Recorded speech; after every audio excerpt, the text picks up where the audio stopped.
The Camillus CUDA, the slickest knife in America when these came out back in 1998. And they still hold up. That mechanism is still one of the coolest. Like, it's not assisted open.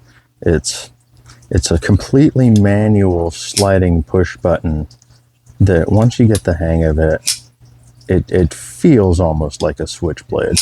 You just push that thing forward and it rockets out. These came out back in 1998. And let me tell you, when I first saw these as a teenager, I wanted one so bad. They were just mind-blowing.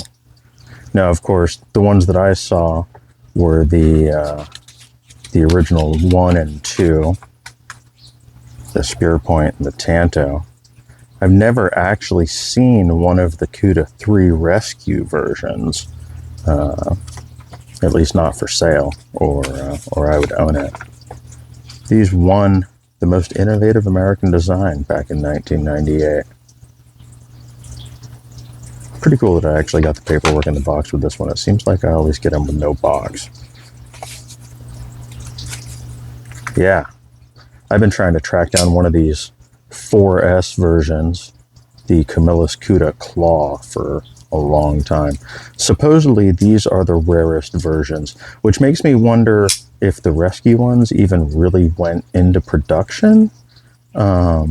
Because yeah, like I've never seen one of those on the secondary market.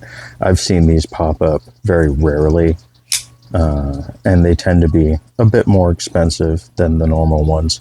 The Spear Point and the Tantos tend to go for $100, $150, depending on the conditioner. So I got this, the 4S Claw, for $205 is what I paid from Arizona Custom.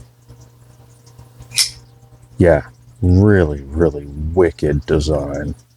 I get asked a lot in the comments on the videos about the handle shape, and especially on the Spear Point version, if Bob Terzula had anything to do with design, and technically no.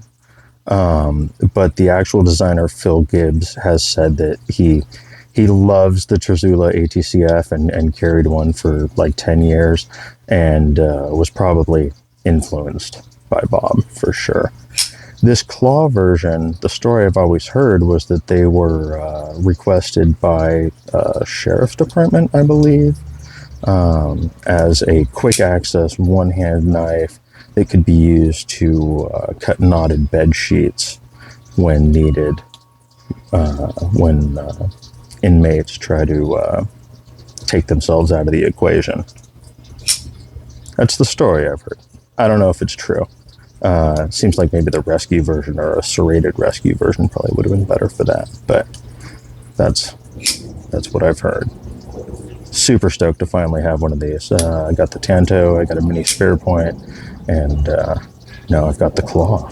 Now if I can just track down one of the actual rescue versions someday, I'll have the full set. Very, very cool.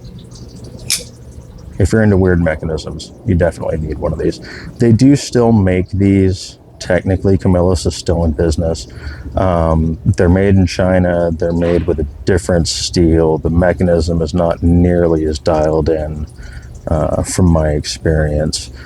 But technically, yeah, you can still pick one of these up direct from Camillus for, God, they're cheap. I want to say they're like under $50, but really be better served tracking down one of the vintage ones, especially if you plan to use it. The ATS 34 is going to hold up way better, and the mechanism is way slicker than the modern versions that I've handled. So yeah, that is a look at the Camillus 4S, CUDA 4S, the Claw. Hope you guys enjoyed that, and have a good day, and I will catch you tomorrow.